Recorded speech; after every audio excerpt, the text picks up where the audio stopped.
Whatever you feel.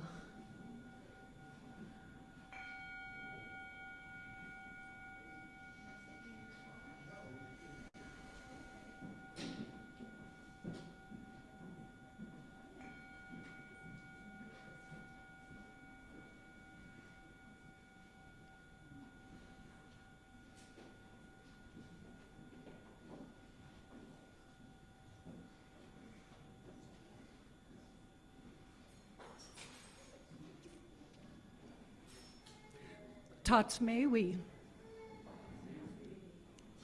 I've been practicing when Rodney says it. I think that's a Nimipu for good morning. Tots may we. Tell me if I'm loud enough. Okay. So then I need to sit closer or have this in a different place. How about this? Okay. Okay. Good morning and welcome to our Sunday worship service. I am Martha Schmidt. I'm going to tell you more about me later, so I'm not going to do that now. I'd like to extend a special welcome to all of you who are joining us for the first time. We are very glad you are here. If you've come in person, you could have received a welcome packet. I know that it is said that you should have received one, but sometimes you walk in and the person who could have handed you one just didn't get it done. So there are welcome packets at the table in the foyer here and at the table over here. If you fill it out, there's an information card in it. You can fill it out and drop it in the offering basket or in the secretary's little slot downstairs. And we will be in touch with you to support you in finding your way into our community. If you are joining us online, there's a link on our website to an electronic version of that same card. Our welcoming committee members have yellow name tags and can answer any question or point you toward additional information, and many of us can answer your questions.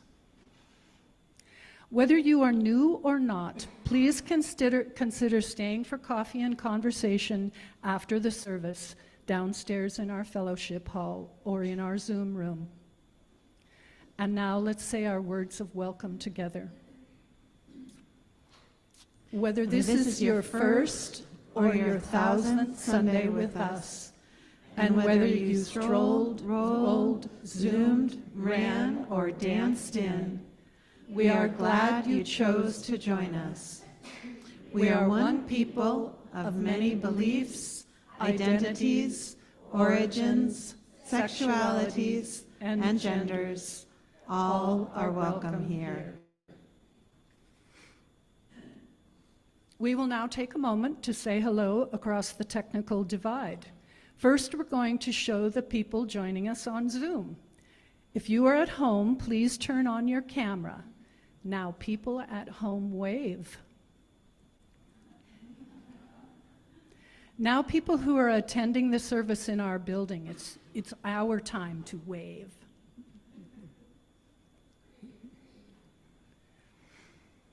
We do have some announcements. The board is hosting Breakfast with the Board on November 16th.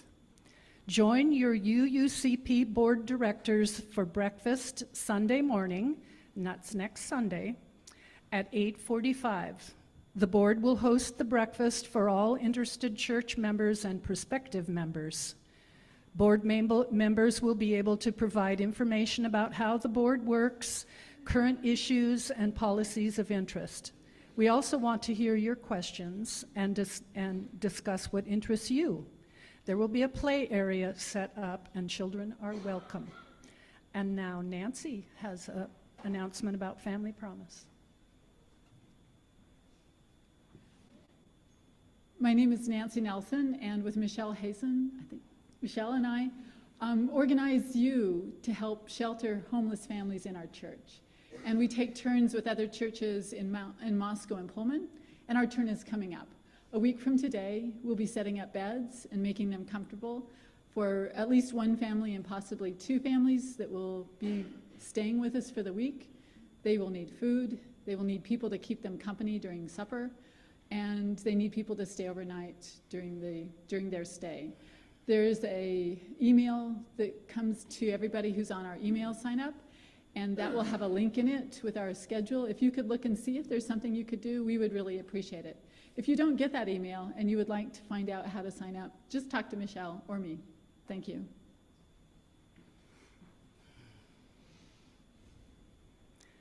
The land on which our church is built is part of the ancestral homeland of the Nimipu, the people, and mistakenly called the Nez Perce, or pierced noses, by French-speaking trappers and traders. We acknowledge the land is held in sacred kinship since time immemorial. The land and its peoples suffered immeasurable trauma brought by Euro-American society, and we are working with its resilient peoples to show respect and contribute to the healing and nurturing of this Hitawit Wheatus, precious land, and all its peoples. We are hoping that folks joining us via Zoom have a chalice or a candle to light and something to light it with. Let's light our chalices together.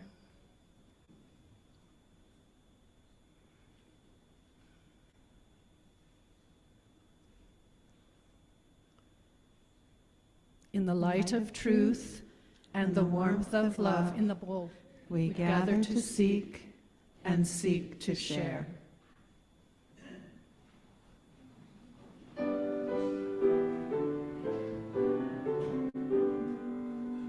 From all that dwell below the skies, let songs of hope and love arise.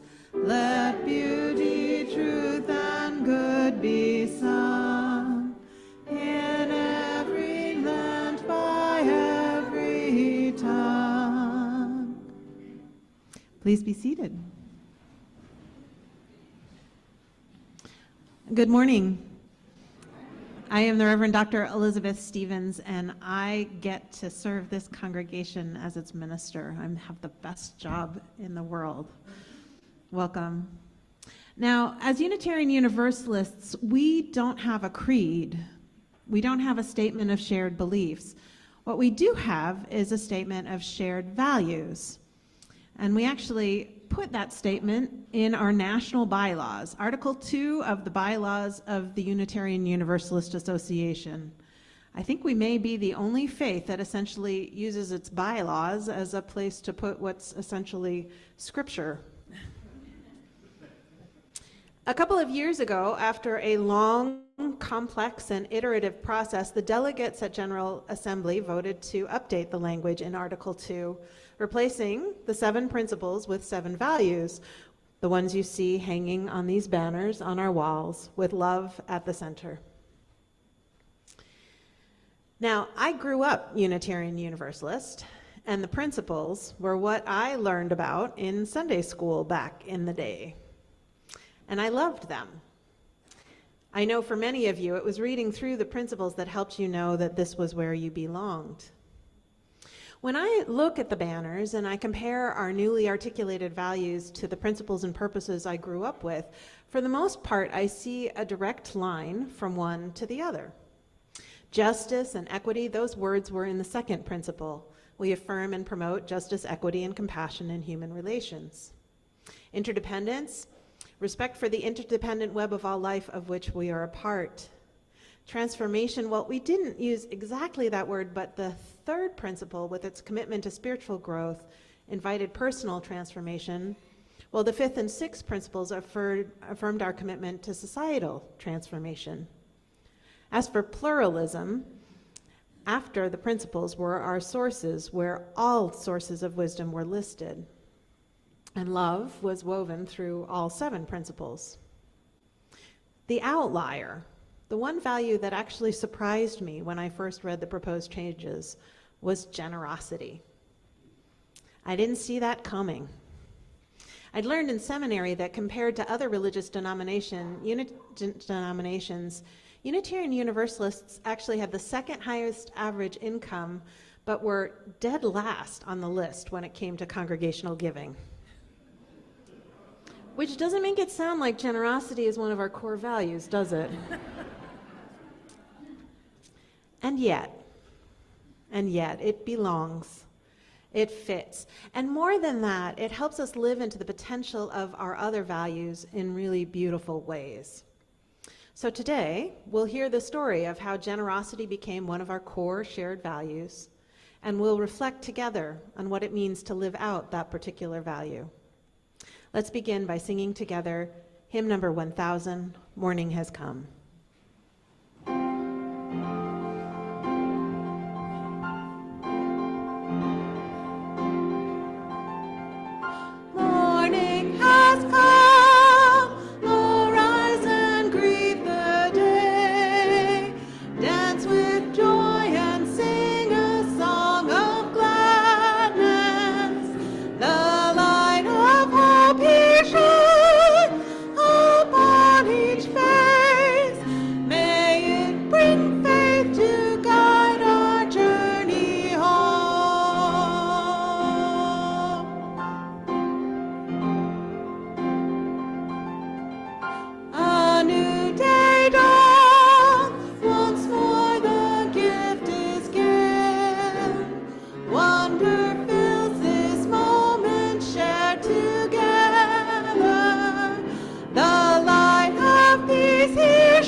Thank you. Please be seated. I love that one. I wish I could make you play it every week. And now I'll invite the children forward for a time for all ages. If you brought non-perishable goods for, I invite you now to enter with me into a time of meditation or prayer. This moment of prayer or meditation is an invitation to be calm in the midst of the tumult of the world and our over-busy lives. An invitation to bring together thought and feeling, mind and spirit, and to find some center, some still point of perspective and peace.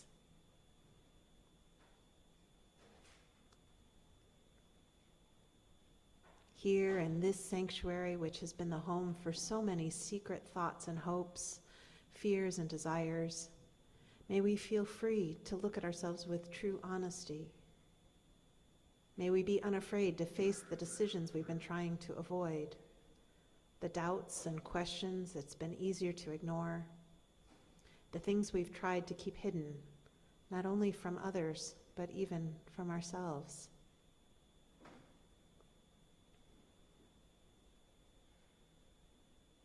May we come to discover that there are resources within ourselves and beyond us that are as hidden but just as real as our secret doubts and fears. New dimensions of the spirit within and without will be revealed to us as we confront ourselves honestly and come to understand that we are not isolated from the community of life and spirit, but that our soul's suffering connects us with the hidden suffering of others. May we come to see that in our deepest loneliness, we are not alone. And may we be emboldened by this vision to reach out to others in their need, and so finally to discover that to give is not only more blessed than to receive, but that to give to others is to receive what we most need for ourselves. Let's rest in the silence for a moment together.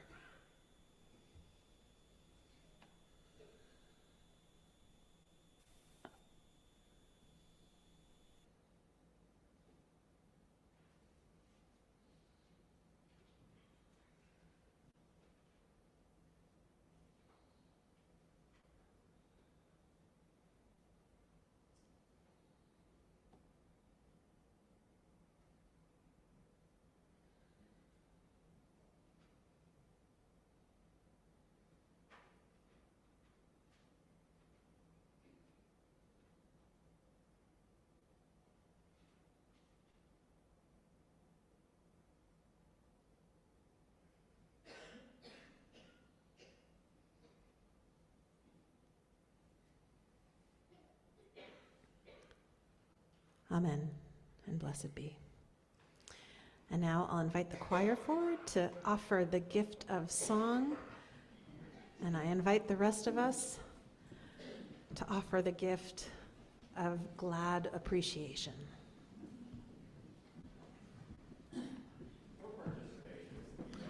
Or participation if you know it, says Sam. Brody, can you make sure to mute my mic so I can sing, please?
I woke up this morning, what a beautiful sight. The sun was shining, it was shining so bright. I saw trees blowing in the gentle breeze. I saw trees burning in the big tall trees. I'm gonna lift my voice and sing. I'm gonna lift my voice and sing. I've seen a river as it reaches the ocean blue. I've seen the grass shine like diamonds in the morning dew. I've seen mountains reach into the sky above, and the peaceful flight of a morning dove. I'm gonna reach my voice and sing. I'm gonna lift my voice and sing. I'm gonna lift my voice, gonna raise it up on high. I'm gonna lift my voice till it reaches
This is a reflection on why I am generous with my church.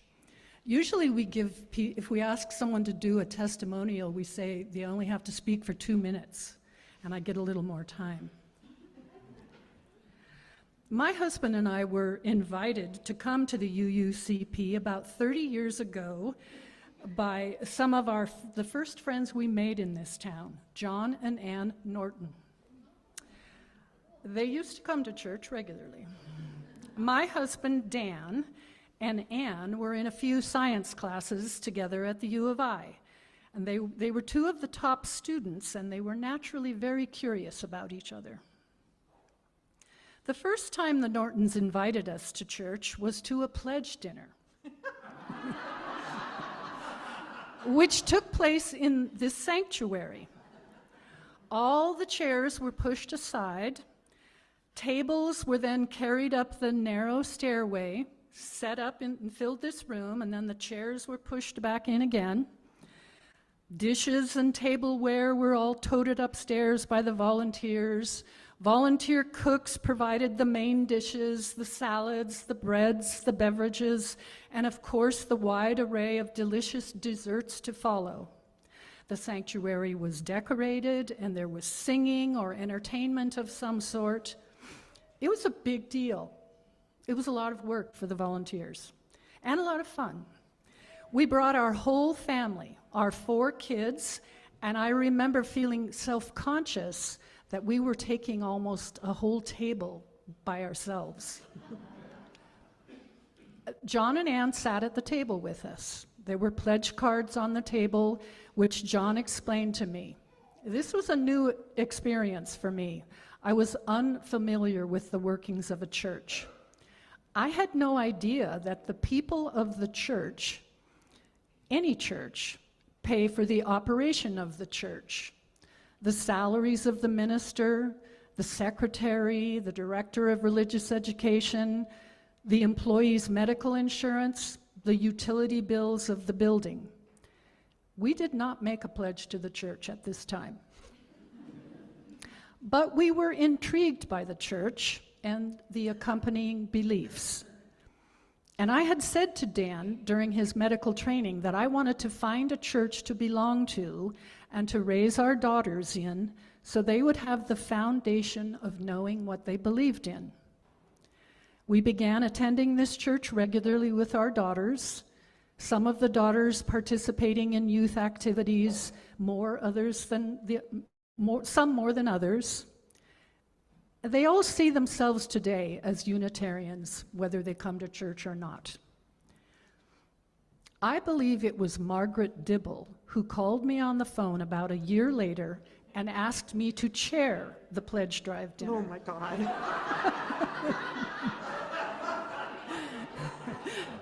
Can I see Margaret? I don't think she's sitting in here. I declined serving as chair, but I agreed to be a committee member to learn the ropes. Some people minimize the value of committees, but I have found that I like being a member of the team. I like working with others to accomplish a goal.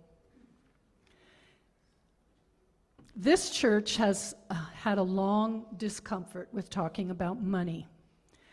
When we went through the year-long discernment process of imagining the future of our church and what we wanted for ourselves and our community, what really resonated for the majority of us was that we wanted our church to be accessible to everyone who wanted to come in. It was hard for some people to climb up those concrete stairs to get inside. We had a ramp, but people had to go outside, down the ramp, and around the building to come back in downstairs in the fellowship hall. And there was no ramp to get up here to the podium. We embarked on a multi-year journey of planning with an architect. We hired a consultant to help us with approaching our congregation to ask them for the contributions we were going to need. I had been part of the annual stewardship team for some time, and I wanted to learn more about how to comfortably talk about money and I wanted to learn how to ask for money more comfortably. We hired a consultant, Rachel Maxwell, to guide us in the financial aspects of our project. Rachel taught us about bringing our values and beliefs to the fore, and that spending our money is a way to express those deeply held beliefs.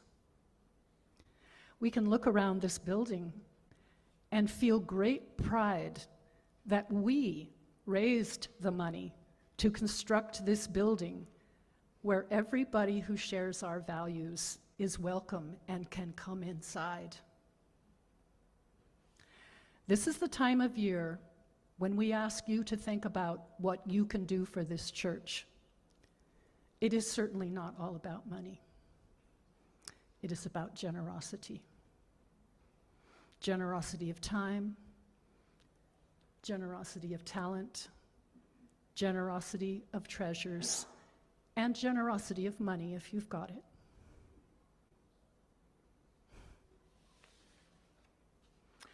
I love my life in the church. I've grown so much. I love being on the team with you. Please consider how you can share yourself and your talents and treasures with us. I'm asking you from my heart. Thank you so much, Martha.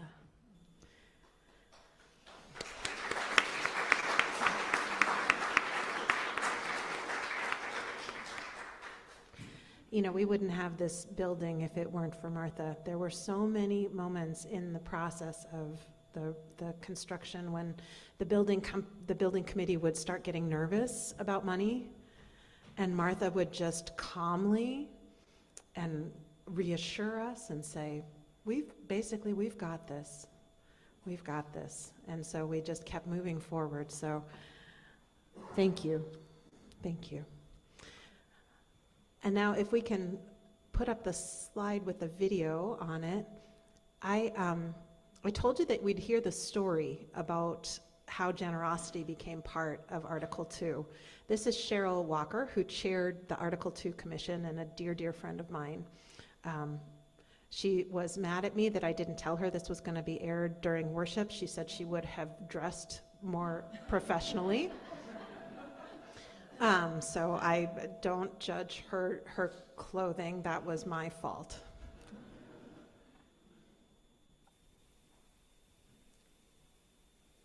Hi, Cheryl. I want to thank you again for agreeing to meet with me and tell me this story. You know that I and the congregation I serve, that we love the work that the Article 2 Commission did. We've got the values up on our walls, and I just think it's fabulous and forward moving. And for me, one of the most radical and bravest things that you did, the biggest departure from the past, was to add generosity as one of our core values. And so what I was hoping you could do is tell me the story of how that happened. Because most of the other values, you can see the roots of them in the old principles and purposes, but generosity is something new and different. So how did that come into the room and wind up in the final version? So the first thing we did before we knew any of the values was ask people, what are the values? And one of the values that kept coming up was gratitude. Mm-hmm. And we had been discussing whether or not we should put gratitude in as a core value. But the problem I have with gratitude is always looking backwards. You cannot be grateful for the future. You don't know what the future will bring. And if your gratitude only stops at gratitude, well, then it becomes very selfish and self-involved. So as we're talking about it, then one of our young adults said, well, why don't we say generosity? And I went, perfect. And we talked a little bit about what do we mean when we mean generosity? Because everybody's going to think about money. And it's like, no, no, no. Let's make sure we don't say it's about money. It's a generosity of spirit. It's a generosity, yes, of your resources, of your money. It's a generosity of your time, your talents, your treasures. But it's really a spirit of generosity more than just, like if you ask most of us when you were talking about generosity, what are we talking about? And they'll say money. But another reason I like generosity is when I was serving the congregation in Wilmington, and we were not good at stewardship. Truth be told, we were terrible at it. And I kept wondering, why are we so bad? So I got together a few people, and we came up with this thing called the Generous Life Team. And it was all about how to live generous. And the thing that we did was we never talked about money, ever. We talked about generosity all the time and only talked about money once. And then we didn't have to talk about it much at all because we were already cultivating a spirit of generosity. So that's kind of how we got into Article 2. And when it got there, we were all pleased with that. We're like, yeah, we like this. It's aspirational, for sure. But if our gratitude does not result in generosity, then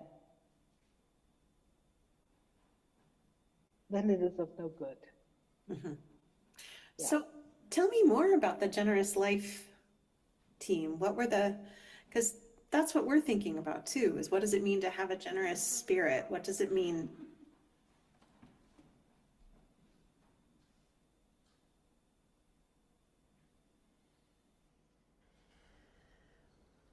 So I grew up Unitarian Universalist in a small fellowship in Plymouth, New Hampshire. This is in the 70s and 80s, and I'll tell you what, we did not have a big, beautiful building. We did not have a building at all. We met in people's homes, mostly in their living rooms. Well, RE happened in the bedrooms upstairs. And then eventually we rented space at a variety of different places. For a while we were at the Easter Seal Center and then the Masonic Hall. For a while we even actually met at a gym. I kid you not. We repurposed the room where they held aerobics classes into our sanctuary. And the middle school kids met in the weight room. Yeah. We didn't have a minister either, at least not until I was in high school. Now, SCUF, the Star King UU Fellowship where I grew up, was a community made up of almost entirely of people that I would lovingly call crusty humanists. They pretty aggressively rejected anything that felt like traditional religion. There was no God language. We had talks and not homilies or sermons. We had Sunday programs rather than worship services. It was actually controversial when people first wanted to introduce singing to the Sunday program. But do you know what was even more controversial? The decision to pass the plate. Money, as it turned out, was the ultimate taboo.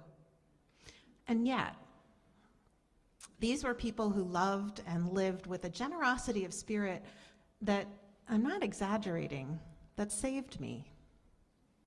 My family of origin was turbulent and complicated. My fellowship family, though, loved and accepted me and my siblings unconditionally.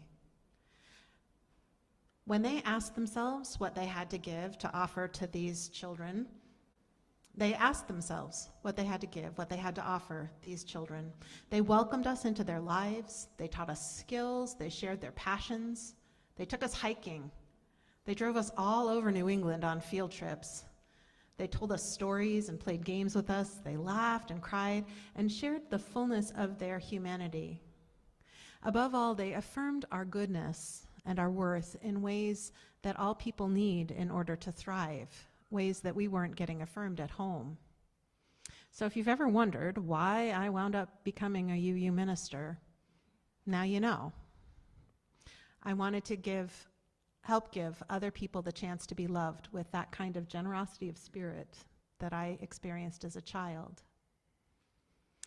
The poet Alberto Rios writes, "One river gives its journey to the next. We give because someone gave to us. We give because nobody gave to us. We give because giving has changed us. We give because giving could have changed us. We've been better for it. We've been wounded by it. Giving has many faces. It is loud and quiet, big though small, diamond in wood nails. Its story is old, the plot worn, and the pages too, but we read this book anyway, over and over again. Giving is, first and every time, hand to hand.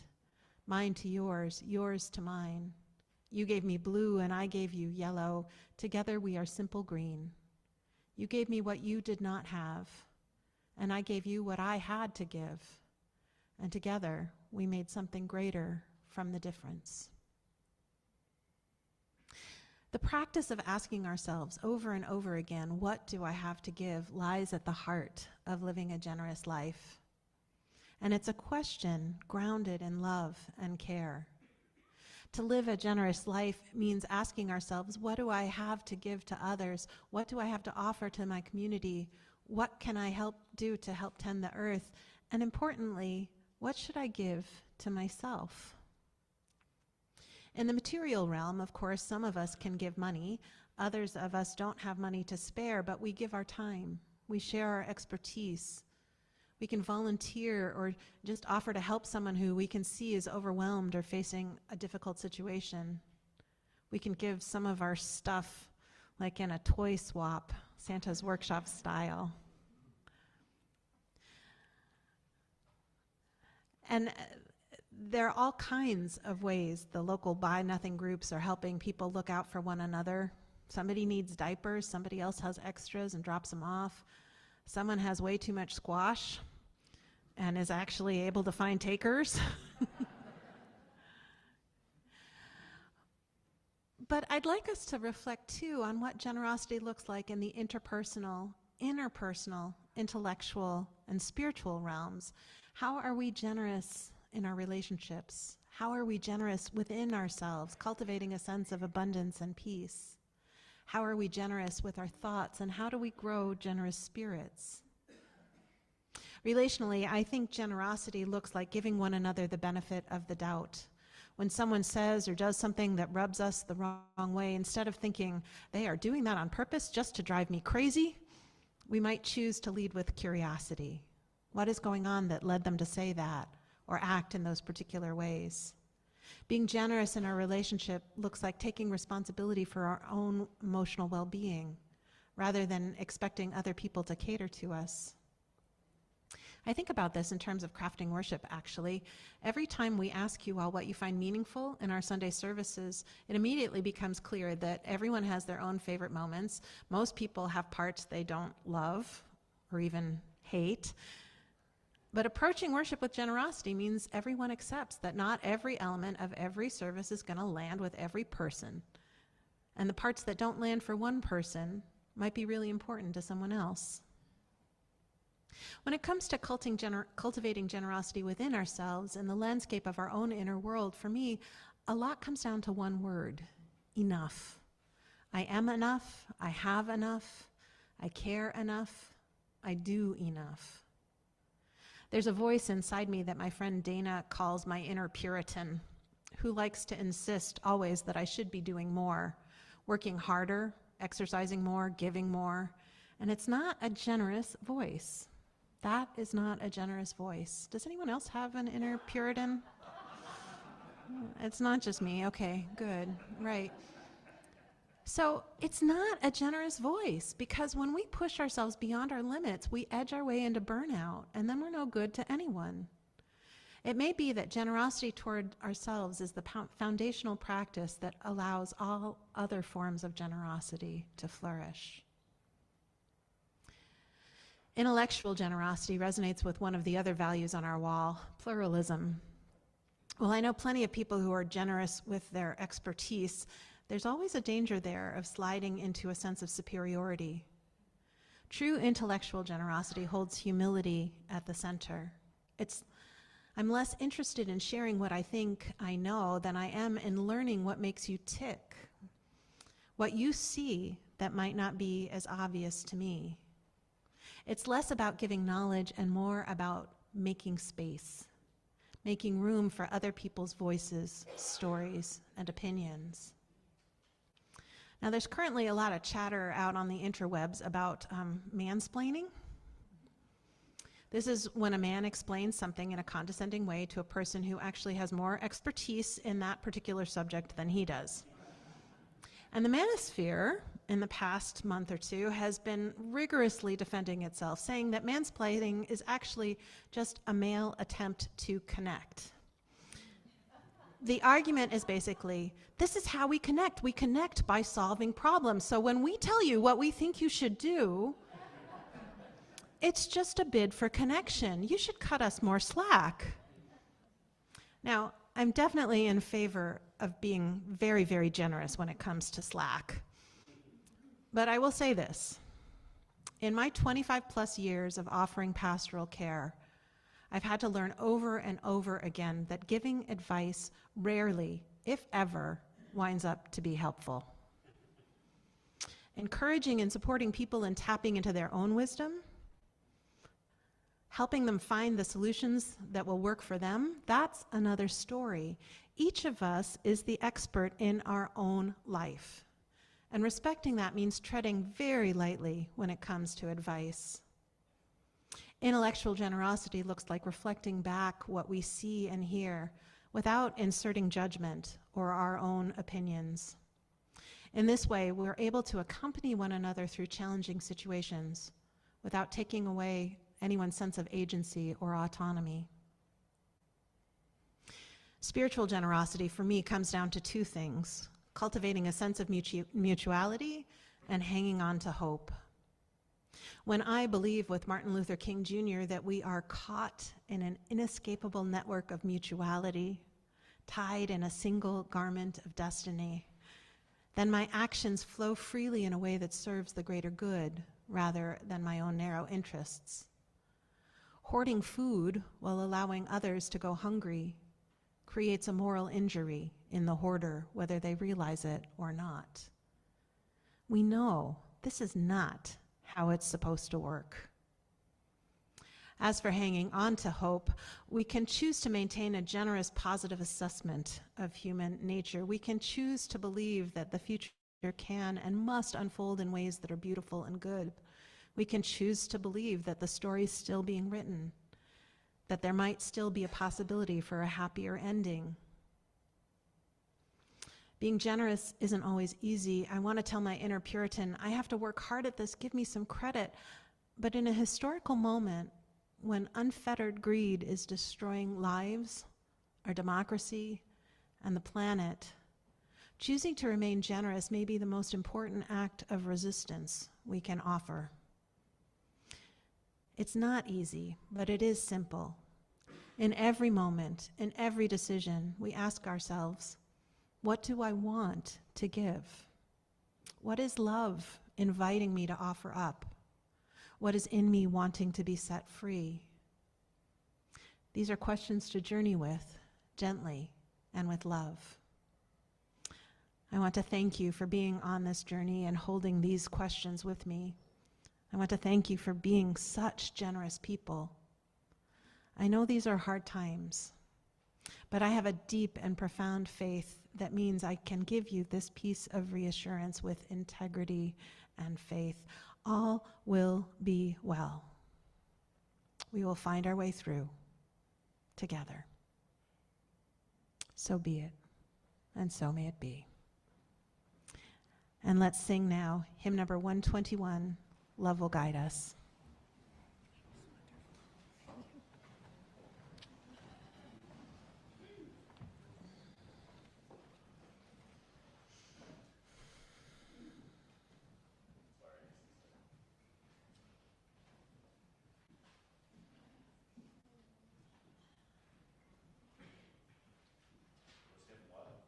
$121?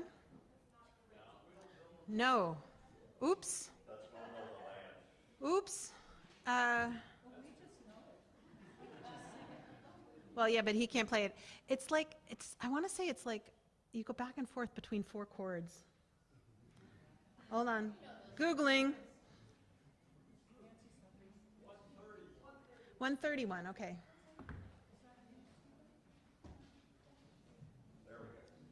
Sorry.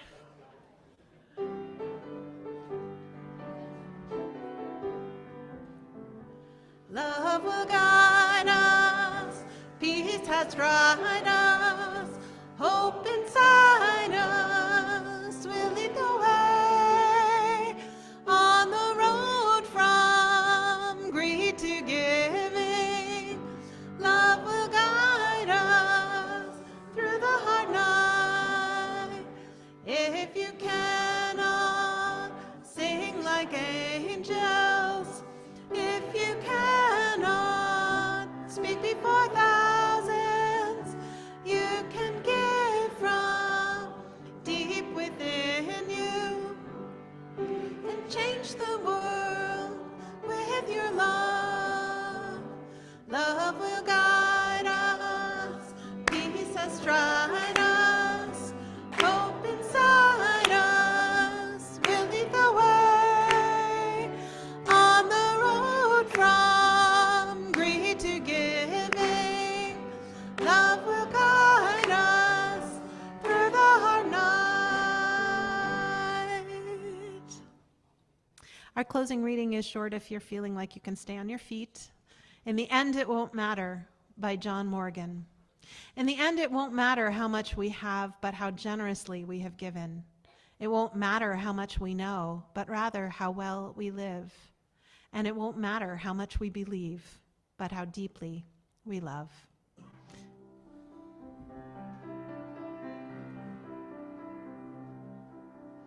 There is a love holding me. There is a love holding all that I love. There is a love holding all. I rest in this love. There is a love holding us. There is a love holding all that we love. There is a love holding all. We rest in this love. We rest in this love. We rest in this love.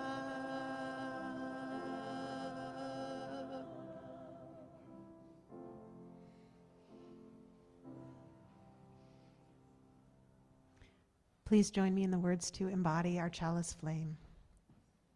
We extinguish this chalice that it might glow gently in our hearts. May it light our paths as we leave this place. May it guide our way until we are together again. Generosity, when you come right down to it, is just another word for love. So love fiercely and bravely, and know that you are loved in that very same way. Go in peace. Come back next Sunday.